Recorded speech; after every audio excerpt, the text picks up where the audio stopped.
Sejam bem-vindos! Você já ouviu falar na teodiceia? Termo que está ligado à busca para se entender o problema do mal. O problema do mal é uma questão central e desafiadora na filosofia, particularmente na filosofia da religião. Esse dilema busca conciliar a existência de um Deus onipotente, onisciente e benevolente com a realidade de um mundo repleto de sofrimento e injustiça. O problema do mal é uma das questões mais antigas da filosofia e continua a ser debatido até hoje, especialmente entre filósofos, teólogos e pensadores religiosos. O filósofo grego Epicuro foi um dos primeiros a articular esse problema de forma clara, formulando um paradoxo que questiona como um Deus perfeito pode coexistir com a presença do mal no mundo. A famosa frase de Epicuro é: Deus deseja prevenir o mal, mas não pode, ou ele pode e não deseja, ou ele pode e deseja, mas o mal ainda assim existe.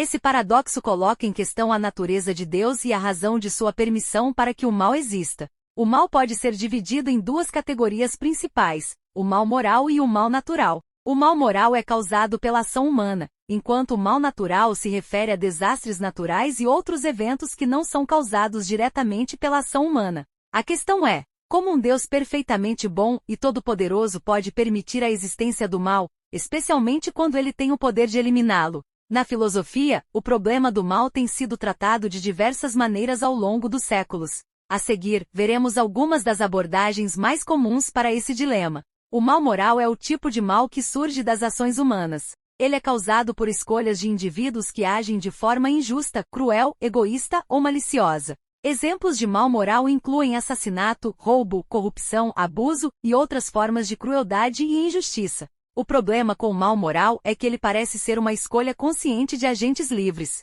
Isso levanta a questão de por que Deus permitiria a liberdade humana se isso resulta em tanto mal. Uma possível resposta para o mal moral é a defesa do livre-arbítrio. A teoria do livre-arbítrio sugere que Deus deu aos seres humanos a liberdade de fazer escolhas morais, incluindo a escolha de fazer o bem ou o mal. Sem essa liberdade, as ações humanas seriam desprovidas de valor moral. Isso implica que para que o amor, a bondade e a justiça tenham sentido, os seres humanos devem ter a capacidade de escolher entre o bem e o mal. O livre-arbítrio é, portanto, visto como uma condição necessária para a moralidade humana. Contudo, isso não resolve completamente o problema, pois a questão persiste. Por que Deus permitiria um mundo no qual tanta crueldade e sofrimento existem como resultado da liberdade humana? O mal natural é o tipo de sofrimento que não resulta diretamente das ações humanas, mas das forças naturais do mundo, como terremotos, tsunamis, furacões e doenças. Enquanto o mal moral é mais diretamente ligado à escolha humana, o mal natural parece mais difícil de justificar. Porque um Deus que é considerado benevolente e todo-poderoso permitiria que desastres naturais causassem tanta dor e sofrimento? E por que crianças e pessoas inocentes são vítimas desses eventos, quando não têm controle sobre eles? Uma possível resposta ao problema do mal natural é a teodiceia, que tenta justificar a permissão de Deus para o mal. Os teodicistas sugerem que Deus pode permitir o mal natural por uma série de razões, como permitir que a liberdade humana seja exercida, preservando o equilíbrio e as leis naturais que governam o mundo. Outra justificativa é que, através do sofrimento causado pelo mal natural, os seres humanos podem crescer espiritualmente e fortalecer seu caráter, ou alcançar um bem maior, como a compaixão, a coragem e a solidariedade. No entanto, essa explicação também enfrenta dificuldades. Se Deus pode evitar o sofrimento e aparentemente não o faz, isso pode ser interpretado como uma falha em sua natureza benevolente. Se a dor e o sofrimento causados por desastres naturais são permitidos para algum bem maior, muitos argumentam que isso não justifica o sofrimento extremo e aparentemente sem sentido de muitas vítimas inocentes. O mal como ausência do bem. Uma das respostas mais tradicionais ao problema do mal é a visão de que o mal não é uma substância ou força própria, mas a ausência ou privação do bem.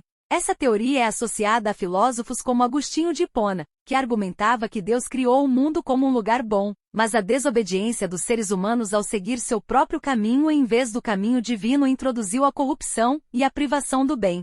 O mal, então, é visto não como uma criação de Deus, mas como um defeito ou falha na realidade. Nessa perspectiva, o mal não tem uma existência própria, mas é simplesmente a ausência do bem. O mal moral seria, então, uma consequência da liberdade humana de se afastar de Deus e da moralidade. Em vez de ser um poder ou força independente, o mal é a falha humana em alcançar a perfeição moral e espiritual. Essa teoria pode explicar por que Deus permite o mal, já que a liberdade de escolha é um bem maior do que a ausência de sofrimento. O mal, em última instância, é visto como uma distorção ou corrupção do bem original criado por Deus. Embora muitas respostas filosóficas tentem justificar ou atenuar o problema do mal, há pensadores que desafiam a visão tradicional de um Deus benevolente e todo-poderoso. Alguns filósofos afirmam que se Deus existe, ele deve ser responsável pelo mal, já que ele é a causa de tudo. Segundo essa visão, Deus teria criado as condições necessárias para que o mal surgisse, ou mesmo desejaria que o mal acontecesse por algum motivo desconhecido ou incompreensível para os seres humanos. Em uma versão mais radical dessa abordagem, o filósofo alemão Friedrich Nietzsche questionou a moralidade de Deus e a ideia de um Deus benevolente, argumentando que as visões tradicionais de um Deus perfeito são na verdade construções humanas que justificam o sofrimento e o mal como parte de um plano divino. Para Nietzsche, a vida e o sofrimento não necessitam de explicações religiosas ou filosóficas complexas, e o problema do mal pode ser visto como uma maneira de os humanos tentarem dar sentido ao caos da existência. Em muitas tradições religiosas, o mal e o sofrimento são vistos como uma forma de teste ou expiação. Em algumas correntes do cristianismo, por exemplo, acredita-se que o sofrimento humano serve como uma prova de fé ou uma maneira de purificar a alma. Os sofrimentos podem ser vistos como uma forma de expiar pecados passados ou como um teste que permite ao ser humano demonstrar sua lealdade a Deus. Essa visão oferece consolo aos que sofrem, sugerindo que o sofrimento tem um propósito maior e divino. Contudo, essa explicação pode ser vista como insensível quando aplicada a situações extremas de sofrimento humano, especialmente quando não há um motivo aparente ou explicação satisfatória para a dor de indivíduos inocentes ou crianças. Embora essa visão seja comum em várias tradições religiosas, ela não resolve as objeções filosóficas mais profundas sobre a natureza de um Deus perfeito e benevolente. O problema do mal também está intimamente ligado a debates sobre a natureza de Deus, a liberdade humana e a justiça divina. Uma das tentativas mais notáveis de resolver o problema do mal é a Teodiceia de Leibniz, que defendia que Deus criou o melhor dos mundos possíveis. Segundo Leibniz, embora o mal exista, ele faz parte de um plano divino maior e, na verdade, torna o mundo mais perfeito no final. O mal, então, seria uma consequência necessária da criação de um mundo que seja livre e moralmente significativo. Para Leibniz, Deus é justo em permitir o mal, pois ele é parte de um plano cósmico maior que traz mais bem do que mal. A Teodiceia de Leibniz, no entanto, foi amplamente criticada, especialmente por filósofos como Voltaire, que no seu famoso trabalho Cândido, ridicularizou a ideia de que este é o melhor dos mundos possíveis.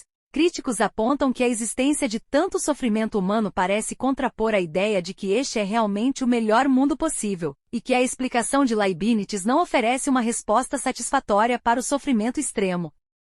Immanuel Kant, um dos filósofos mais influentes da modernidade, também discutiu o problema do mal em sua obra. Kant acreditava que o mal moral surge da liberdade humana e da capacidade de fazer escolhas, mas ele também reconhecia que a presença do mal no mundo coloca questões difíceis sobre a justiça divina. Para Kant, o mal não era um problema para a existência de Deus, mas uma questão relacionada ao livre-arbítrio e à moralidade humana. Kant defendia que mesmo em um mundo em que o mal existisse, a moralidade humana poderia ser preservada, desde que os seres humanos se esforçassem para viver de acordo com a razão e a moralidade. Na filosofia existencialista, o problema do mal é muitas vezes visto como uma consequência da liberdade radical do ser humano. Filósofos como Jean-Paul Sartre argumentavam que uma vez que os seres humanos são livres, o mal surge como uma consequência natural dessa liberdade. Para Sartre, os seres humanos são condenados a serem livres e, com essa liberdade, eles devem assumir a responsabilidade por suas ações. O mal, então, é uma consequência da escolha humana de agir de maneira egoísta ou irracional. Essa visão do mal não tenta justificar o sofrimento ou fornecer explicações metafísicas sobre a razão de sua existência, mas oferece uma maneira de entender o mal dentro do contexto da liberdade humana e da responsabilidade moral. O problema do mal continua sendo um dos maiores desafios para a filosofia, a teologia e a religião. A questão central é como conciliar a crença em um Deus perfeito e benevolente com a realidade do sofrimento e da injustiça no mundo. Ao longo da história, diversas respostas foram propostas, incluindo a defesa do livre-arbítrio, a Teodiceia, a visão de que o mal é a ausência do bem, e a ideia de que o mal tem um propósito divino. Embora cada uma dessas abordagens tenha suas forças e limitações, o problema do mal continua sendo um enigma profundo e difícil de resolver. Por fim, o problema do mal é um convite à reflexão sobre a natureza de Deus, a liberdade humana e o sofrimento. Ele desafia as crenças religiosas e filosóficas, ao mesmo tempo em que oferece uma oportunidade para que os seres humanos aprofundem sua compreensão da vida, da moralidade e do papel do sofrimento no mundo. A busca por respostas a esse dilema é uma jornada contínua, refletindo a complexidade da experiência humana e a profundidade da fé e da razão.